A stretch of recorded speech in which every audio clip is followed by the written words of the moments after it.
अच्छा, यहाँ पे मेरा एक आपसे सवाल है, कॉन्ट्रडिक्शन यहाँ पे लोगों का कहना है पोर्शन मील्स लें।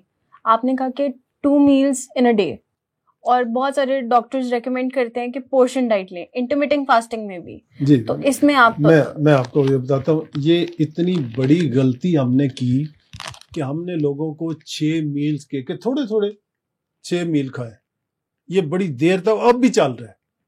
इसका नुकसान क्या है? देखिए, हर चीज के ऊपर ना आप डिजीजेस के ऊपर ना रिसर्च हो रही है। एक मेडिसिन कभी आती है, जब आती है तो लगता है जी इस रेवोल्यूशनाइज कर दिया इसने ट्रीटमेंट को।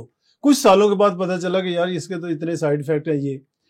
ये क्यों आया 1 मील ए डे या 2 मील ए डे? जब आप थोड़ा थोड़ा लेंगे, आपने इवन 2 बिस्किट भी ले लिए ना, उसने इंसुलिन पंप को स्टार्ट कर दिया और वो 3 से 4 घंटे तक वो इंसुलिन फेंकता रहेगा। तो हमने क्या देखा है कि इंसुलिन रेजिस्टेंस तो कम ही होती है जब आप खाली पेट रहेंगे, फिर कम होगी इंसुलिन। तो इंसुलिन को कम रखना है, और इंसुलिन कम रखने के लिए ये है कि आपका फास्टिंग पीरियड जो है वो ज्यादा।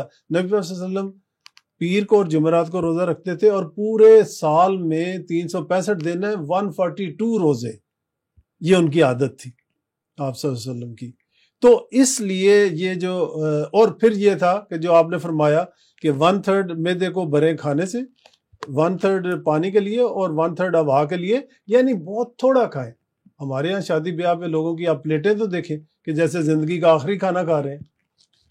तो यही वजह है कि हमारी तोंदें बढ़ गई हैं, पेट हमारे लटके हुए हैं, और फिर हम कहते हैं जी कि हमें तो इतनी बीमारियां लग गई हैं। बेसिकली प्रिवेंटिव हेल्थ केयर कितना ज़्यादा ज़रूरी है, और अगर डायबिटीज़ जैसी बीमारी हो तो कौन सा सही टाइम है कि आपने जाके चेकअप करवाना है, और कितनी बार चेकअप होना इज़ इम्पॉर्टेंट टू मॉनिटर इस डिजीज़ को? ये आपने बड़ा इम्पोर्टेंट क्वेश्चन किया। मेरे पास आज एक पेशेंट आया, कहता है जी डॉक्टर साहब मुझे ना यूरिन बहुत ज़्यादा आ रहा है। तो मैंने कहा कि अपनी शुगर ज़रा चेक करो। नहीं, शुगर तो मुझे बिल्कुल नहीं है। चेक कराई तो वो 600 के करीब थी शुगर उसकी, लेकिन वो बिलीव नहीं कर रहा था कि मुझे। हमारे यहाँ जो हमारे मुल्क में एक जो सबसे बड़ी गलती है वो ये है कि हमारा एनुअल चेकअप नहीं है। yes. हमारे यहाँ मसलन आपका नॉर्मल आ जाता है तो हमें ये पता होगा कि 2024 में ना आपको शुगर थी ना कोई और बीमारी थी, ठीक है ना। अगर खुदा ना नेक्स्ट ईयर किसी को भी होती है तो हमें ये पता होगा कि ये भी अर्ली ऑनसेट है। तो एक तो ये है कि कम अज कम, ज्यादा नहीं तो कम अज कम अपना एक शुगर का लेवल, एक ब्लड प्रेशर का लेवल, ये हर एक को साल में एक दफा जरूर करा लेना चाहिए।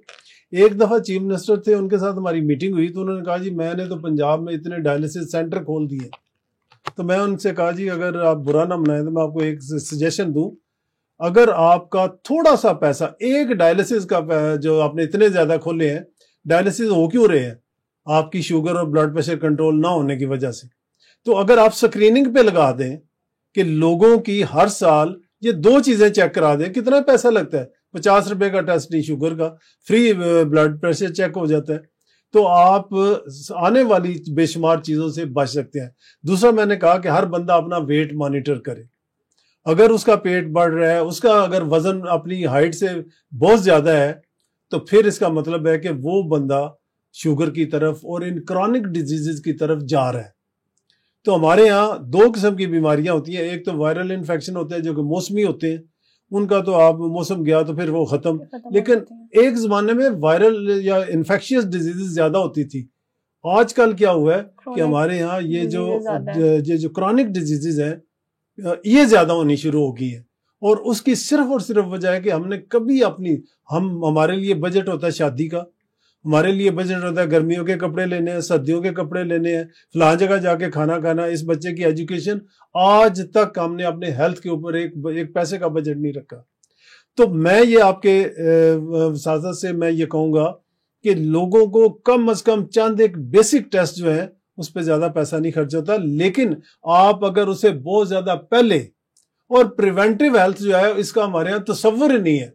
आप क्यूरेटिव हेल्थ के आप जितने मर्जी टर्शियरी केयर हॉस्पिटल जितने मर्जी बना लें, जब तक आप प्रिवेंटिव हेल्थ पे ऊपर नहीं जाएंगे, लोगों को नहीं बताएंगे कि उनकी डाइट गलत होने की वजह से कितनी बीमारियां हो रही हैं, उनके चेकअप ना करवाने की वजह से कितनी बीमारियां हो रही हैं, अब तो बल्कि पाकिस्तान पूरा स्ट्रेस में डूबा हुआ है। स्ट्रेस जो है this is one of the cause of diabetes. तो इसी तरह अच्छा फिर यह है कि हमारे जो सोने के टाइम, मैं अभी रिसेंटली चाइना गया हूं, आप अंदाजा करें उनका पता ब्रेकफास्ट का टाइम क्या था? सुबह 6:30 बजे, 11:30 बजे लंच और 6:30 7:30 बजे डिनर। तो वो अर्ली उठते हैं, अर्ली सो जाते हैं।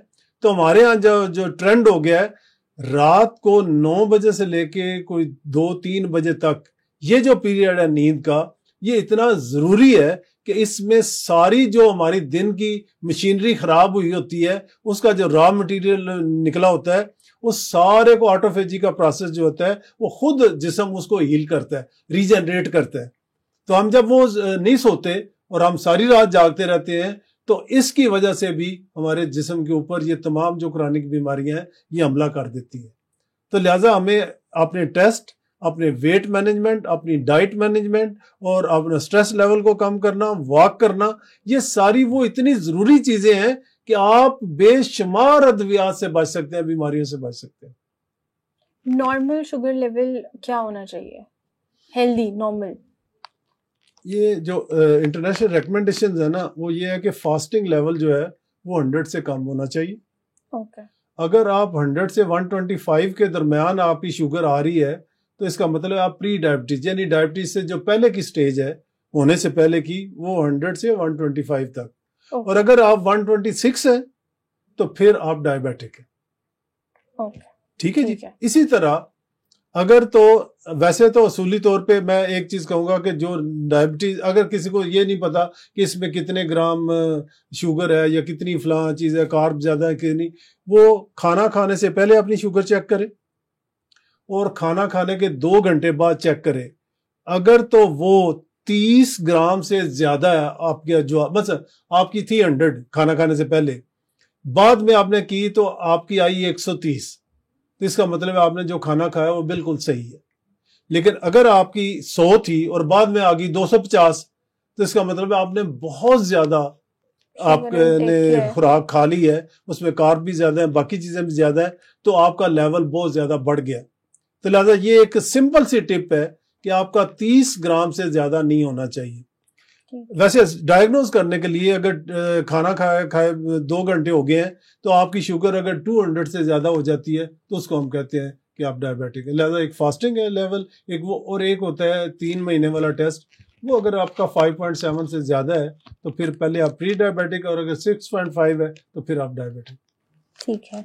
तो इसमें बिल्कुल एंडिंग की तरफ जाते जाते आई वुड लाइक कि आप हमारे देखने वालों के लिए एक मैसेज दें फॉर अ हेल्दी लाइफस्टाइल, और वो जो एक टैबू है ना लोगों के लिए कि अगर वो डायबिटिक हो गए तो परेशान हो जाते हैं कि शायद इस बीमारी का कोई हल नहीं है, इलाज नहीं है, बहुत ज्यादा पैनिक क्रिएट हो जाता है। जी, बड़ा अच्छा सवाल किया आपने। पूरी दुनिया में अब रिवर्सल ऑफ डायबिटीज के ऊपर काम हो रहा है, प्रिवेंशन ऑफ डायबिटीज के ऊपर काम हो रहा है। तो लिहाजा एक तो ये है कि अपना डायग्नोसिस कराएं कि आप किस लेवल पे खड़े हैं, आप अपना फास्टिंग इंसुलिन लेवल कराएं, अपना वेट चेक करें। तो उसके बाद आपने कोई जूस, कोई कोल्ड ड्रिंक्स, कोई शरबत, कोई फास्ट फूड वगैरह, कोई नान, चावल, आलू, ये और बेकरी आइटम, ये कट कर दे, बहुत मिनिमाइज कर दे इनको, बड़ी मजबूरी हो तो। उसके अलावा ये है कि आप जब अपना फास्टिंग इंसुलिन लेवल कराएंगे तो आपको पता चल जाएगा।